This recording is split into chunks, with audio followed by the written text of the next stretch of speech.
I don't understand how you can eat that. It looks disgusting. Seriously? Ugh.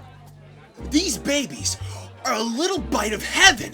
Toasted buns, 100% beef franks, and the most amazing chili recipe. Gooey, cheese, onions, and peppers, all cooked to perfection. It's a melt-in-your-mouth delicious. You gotta try it at least once in your life. My tastes lie in what was served on the Ark. It was designed to sustain someone, regardless of their health. While it does lack flavor, it's all I need. Eating is just something I do to take care of myself, not indulge.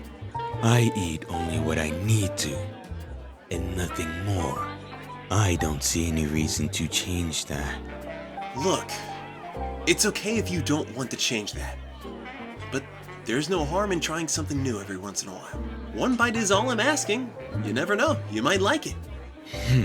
Fine. Home.